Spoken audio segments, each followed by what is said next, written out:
Hello everyone, कैसे हैं आप सब। उम्मीद है कि अच्छे होंगे। आज मैं जो वीडियो लेकर आया हूं वो है प्लानिंग इन स्पोर्ट्स। स्पोर्ट्स में कैसी प्लानिंग होनी चाहिए, ऑब्जेक्टिव्स ऑफ प्लानिंग, प्लानिंग के ऑब्जेक्टिव क्या होने चाहिए, इस पर बात करने वाले हैं। तो अगर आप चैनल पर नए हैं तो कृपया चैनल को लाइक एंड सब्सक्राइब करें, बेल आइकन बटन को भी प्रेस करें ताकि इन फ्यूचर आने वाले वीडियोस भी आपको मिलते रहें, क्योंकि यहाँ पर केवल एग्जाम की तैयारी होती है। तो बिना कोई देरी किए हम लोग चलते हैं स्क्रीन पर। जैसा कि आप देख पा रहे हैं स्क्रीन पर मैं PDF में इसलिए सब कुछ देता हूँ क्योंकि मैं आपको बहुत सिंपल और शॉर्टकट में हर चीज़ बताने की कोशिश करता हूं जिससे कि आपकी समझ में आ जाए।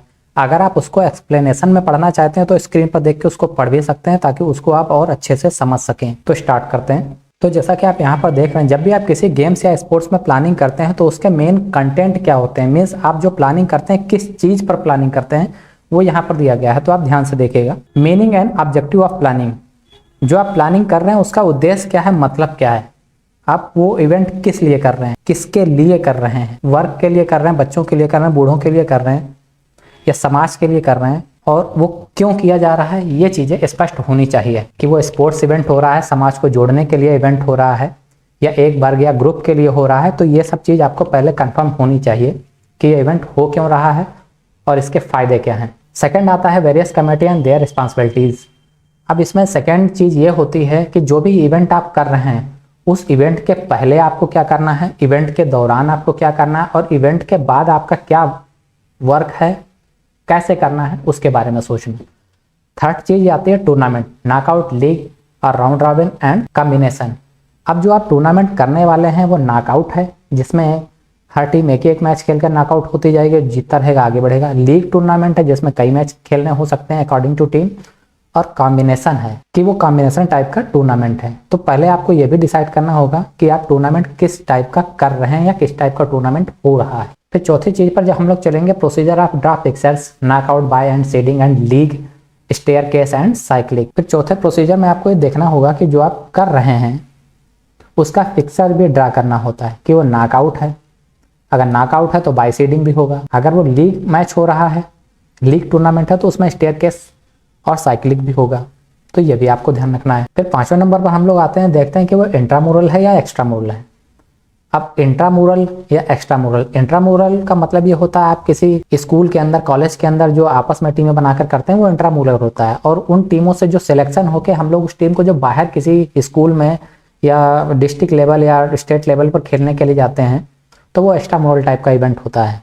तो उसका मीनिंग, ऑब्जेक्टिव और सिग्निफिकेंस, प्लानिंग वो भी अलग होता है, मगर सब लगभग 90% मिलता जुलता होता है। तो आपको ये भी डिसाइड करना है कि एक्स्ट्रामुरल है या इंट्रामुरल है। और फिर लास्ट में हम लोग जो इसका कंटेंट देखते हैं, स्पेसिफिक स्पोर्ट्स प्रोग्राम्स। जो हम लोग स्पोर्ट्स प्रोग्राम या गेम प्लानिंग कर रहे हैं उसमें आपको ये भी देखना होता है कि आपका गेम कैसा है, मीन्स स्पोर्ट डे के लिए कर रहे हैं, हेल्थ रन के लिए कर रहे हैं, रन ऑफ रन है या रन ऑफ स्पेसिफिक कॉज है या रन ऑफ यूनिटी है। कहने का मतलब ये है आपको सबसे पहले डिसाइड करना होगा कि उसका मतलब और उद्देश्य क्या है जो हम गेम कराने वाले हैं। उस गेम के पहले क्या करना है, गेम के दौरान क्या करना है, बाद में क्या करना है, गेम का टाइप क्या होगा, और फिर उसका पिक्चर ड्रा करना होगा। फिर गेम देखना होगा इंट्रामुरल है या एक्स्ट्रामुरल है। और फिर यह भी देखना होगा कि स्पेसिफिक कोई स्पोर्ट्स हो रहा है जो साल में 1-2 बार ऐसे कभी कभी कराया जाता है। तो इन सब चीज़ों को आप डिसाइड करेंगे। ये रहेंगे प्लानिंग आप स्पोर्ट्स के कंटेंट्स। इसके बाद हम लोग चलते हैं आगे। उम्मीद करता हूँ इतना आपको समझ में आ गया होगा। अब स्पोर्ट्स में प्लानिंग का मतलब क्या होता है ये आप समझ लीजिए। यहाँ पर तो काफी कुछ दिया गया है, फिर भी मैं कोशिश करूंगा शॉर्टकट में आपको समझा सकूं। जैसा कि देख पा रहे हैं यहाँ पर दिया गया है, planning is the foremost function in sports as it gives a view of future course of action. Means कोई भी गेम या स्पोर्ट्स कराएंगे तो जो प्लानिंग होता है उसका सबसे पहला फंक्शन होता है, सबसे पहला काम होता है प्लानिंग करना, जिससे कि फ्यूचर में जो होने वाला है वो आप अच्छे से कर सकें, इफेक्टिव तरीके से कर सकें, उसमें आपको कोई भी प्रॉब्लम ना आए। Logical, flexible, complete in all aspect should assist in controlling future events. कहने का मतलब ये है कि जो भी प्लानिंग करते हैं उसमें एक लॉजिकल तरीके से होना चाहिए, एक फ्लेक्सिबिलिटी बनी रहनी चाहिए जिसमें आपको कोई प्रॉब्लम ना आए, और जो इवेंट हो रहा है उस पर जब तक इवेंट कंप्लीट ना हो जाए उस पर आपका पूरा का पूरा कंट्रोल होना चाहिए। तो ये हो गया प्लानिंग का शॉर्टकट। यहाँ पर 1-2 डेफिनेशन भी दी गई है, इनको भी आप देख सकते हैं, जैसे कि यहाँ नीचे ये दिया गया है। तो सबसे पहले जो डेफिनेशन हम लोग देखने वाले हैं, according to Koontz and O'Donnell के अनुसार, planning is a intellectual process, conscious determination of course of action, the basing of decision and purpose, fact and considered estimate. इनका कहने का मतलब ये हो गया कि एक जो प्लानिंग होती है कि योजनाबद्ध प्रक्रिया होती है जो कि कार्यक्रम के पाठ्यक्रम का निर्धारण, उद्देश्य या तथ्यों का विचार करने के बाद एक अनुमान लगाने में सहायक होते हैं कि हमको ये करना है। जैसे कि सेकंड हम लोग देख, McFarland has defined planning as a concept of activity action that embodies the skill of anticipating, influencing and controlling the nature and the direction of change. इनके कहने का मतलब ये होता है कि जो प्लानिंग होती है, प्लानिंग से आपको ये पता लग जाता है कि आप किसी कार्यक्रम को कितने अच्छे तरीके से संचालित कर रहे हैं, या प्लानिंग उसका प्रतीक होती है जो कि प्रकृति का परिवर्तन, कि उसमें क्या परिवर्तित होना है, कैसे उसको चलाना है या उस पर कैसे नियंत्रण करना है, पूरे इवेंट को कैसे स्मूथली लेके चलना है, उसके बारे में इन्होंने ये एक्सप्लेन करने की कोशिश की है। अब हम लोग चलते हैं नीचे। उम्मीद करता हूँ आपको समझ में आ गया होगा कि मेरे कहने का मतलब क्या है। प्लानिंग का मतलब ये है किसी गेम के बारे में पहले से सोच समझ के रखना कि उसको स्मूथली पूरे इवेंट को कैसे कंडक्ट कराना, उसमें क्या क्या प्रॉब्लम्स आएंगे, उसको स्मूथली लेके चलना है।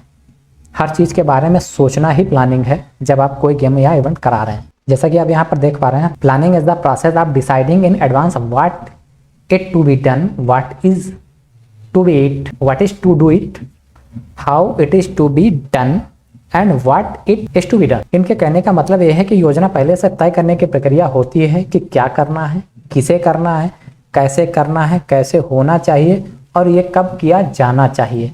इसका पूरा मतलब ही प्लानिंग है कि कब, कैसे, क्या, क्यों करना है। Planning is the aspect of managing which establishes aim, target, goal, objective, identifies the methods by which these target can be achieved।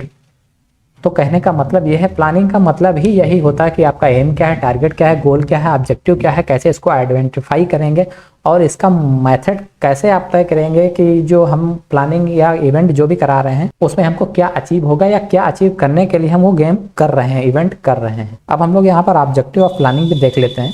तो ऑब्जेक्टिव ऑफ प्लानिंग का मतलब ही सबसे पहले आप देख लें goal oriented. Planning is a goal oriented activity, it gives direction and vision to the conducting of sports event. जो आप स्पोर्ट्स इवेंट कंडक्ट कर रहे हैं उसका विजन क्या है, मतलब क्या है। Without determining the goal a plan can not be executed. अगर आपका कोई गोल नहीं है तो आप उसको प्लानिंग नहीं कर पाएंगे। जब तक गोल नहीं है कोई प्लानिंग नहीं हो पाएगी। गोल होते ही आप प्लानिंग करने लग जाएंगे कैसे क्यों किया जाए।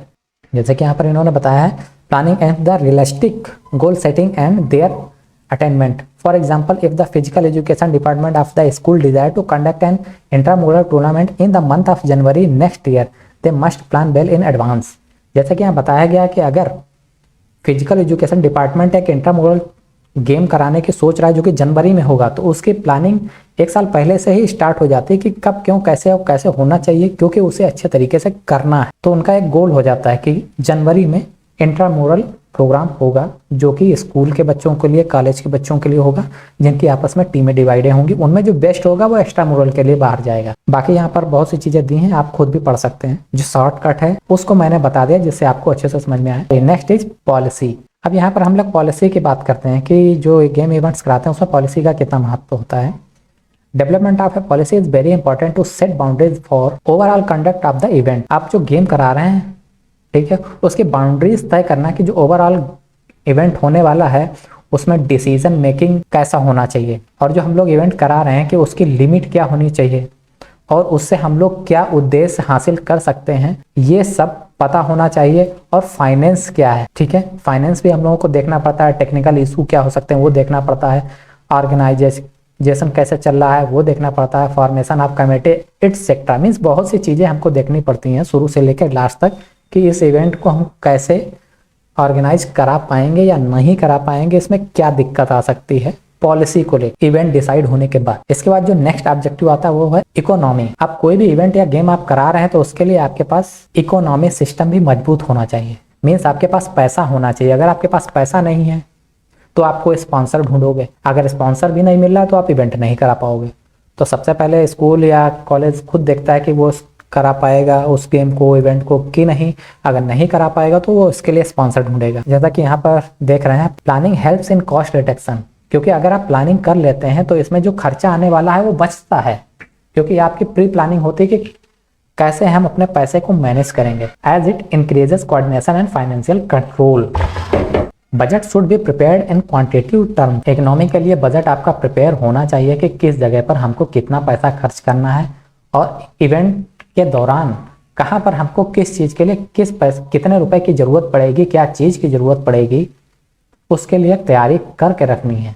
और इस दौरान आपको ये भी देखना है प्लानिंग में कि जो आपका पैसा है आपके पास, इवेंट्स के दौरान किस जगह पर कितना पैसा आपको खर्च करना है, ये भी आपको नोट करते रहना होता है, जिससे आपको एक निश्चित बजट मिल जाता है कि इस इवेंट के दौरान हमने इतना पैसा खर्च किया, या हमारा इतना पैसा बच गया, या हम इतने पैसे के लॉस में चले गए। बाकी आप यहाँ पर देखो सब चीजें लिखी हैं, आप इसको पढ़ सकते हैं। नेक्स्ट जो ऑब्जेक्टिव आता है रूल्स एंड रेगुलेशंस। किसी भी इवेंट या टूर्नामेंट को कराने के लिए रूल्स और रेगुलेशन आपको बनाने पड़ेंगे। अगर रूल्स और रेगुलेशन नहीं हो तो टूर्नामेंट या गेम्स सबसे ज़्यादा खराब होने वाला है। आपके स्कूल की ही इंटरनल टीम हो या बाहर की कोई टीम हो, अगर रूल्स रेगुलेशन अच्छे नहीं हैं तो प्रॉब्लम क्रिएट हो जाएगी। वो टीम आपको पक्षपात का आरोप लगा सकती है, या कह सकती है कि आपका जो डिसीजन है किसी एक टीम के लिए है, दूसरी टीम के लिए नहीं है।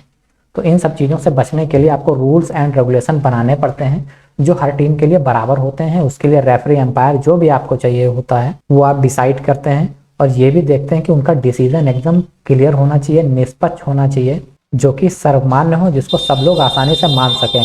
Guidelines comprising rules and regulation of games और tournaments should be prepared and published well in advance to keep the scope of subjectivity and bias and judgment very low. Its make the process independent and self sustainable. इनका कहने का मतलब यह है कि जो भी रूल्स रेगुलेशन होते हैं वो टूर्नामेंट के पहले बन के तैयार हो जाना चाहिए और पब्लिश हो जाने चाहिए, जिससे कि हर टीम या हर प्लेयर को ये पता हो जाना चाहिए कि इस गेम का या इस टूर्नामेंट का रूल्स रेगुलेशन क्या है, जिससे कि किसी को कोई प्रॉब्लम ना हो। हर कोई ऐसा महसूस करे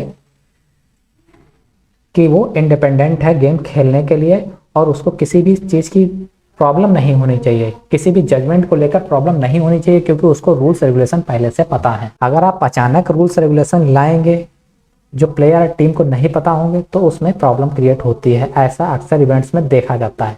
नेक्स्ट ऑब्जेक्टिव आता है प्लानिंग का strategy. Its provides the way through which an organization can successfully achieve its goal. अब स्ट्रेटजी का मतलब ये हो गया कि आपने जो पूरा इवेंट करवाया कि वास्तव में इवेंट आपके प्लानिंग के अनुसार अगर हो गया तो आपकी स्ट्रेटजी काम कर गई। अगर प्लानिंग के अनुसार नहीं हुआ तो कमी क्या रह गई, उस पर विचार करना। और आपने जो इवेंट कराया अगर सक्सेसफुल तरीके से करा लिया तो क्या आपने इवेंट करा के वास्तव में जो गोल हासिल करना चाहते थे वो गोल आपको हासिल हो गया। अगर वो गोल आपने हासिल कर लिया तो इसका मतलब आपकी स्ट्रेटजी अच्छी थी, आपने प्लानिंग के अनुसार काम करते हुए जो आप चाहते थे वो आपने हासिल कर लिया।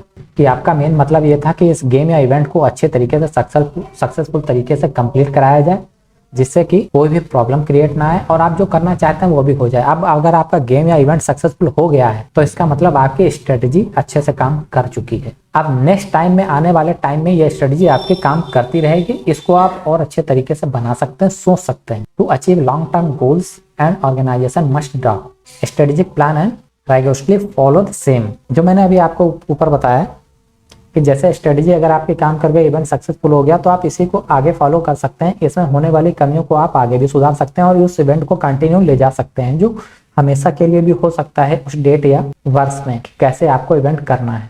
It provides direction in identification of resource, event requirements and selection of personal to meet with environmental threat और अनफोर्सन रिस्क। अब इस स्ट्रेटजी से आपको फायदा इतना ये हो जाता है कि आपको नेक्स्ट इवेंट के लिए रिसोर्स भी अवेलेबल होंगे, रिक्वायरमेंट्स आपकी क्या है वो पता लग जाएगी, सिलेक्शन ऑफ जो पर्सनल पैनल मीट होती है, सिलेक्शन की जो पैनल मीट होती है, चाहे पर्सनल हो या टीम वाइज हो, वो भी आपको सही से क्लियर हो जाएगी। इन्वायरमेंटल थ्रेट मतलब जैसे बारिश होती है, गर्मी होती है, या कोई प्रॉब्लम आ रही है आंधी तूफान की, ये भी आपको एक आइडिया लग जाता है कि इस टाइम में ऐसा होता है तो हम उसको थोड़ा सा आगे पीछे कर सकते हैं।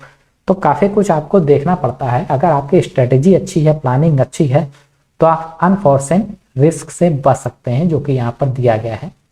तो मेरे कहने का मतलब ये था कि अगर आप किसी गेम इवेंट की प्लानिंग बनाते हैं और उस पर दिए गए ऑब्जेक्टिव्स जो मेन है उनको फॉलो करते हैं, तो आपका वो इवेंट या गेम सक्सेसफुल होना है, उसको सक्सेसफुल होने से कोई नहीं रोक सकता।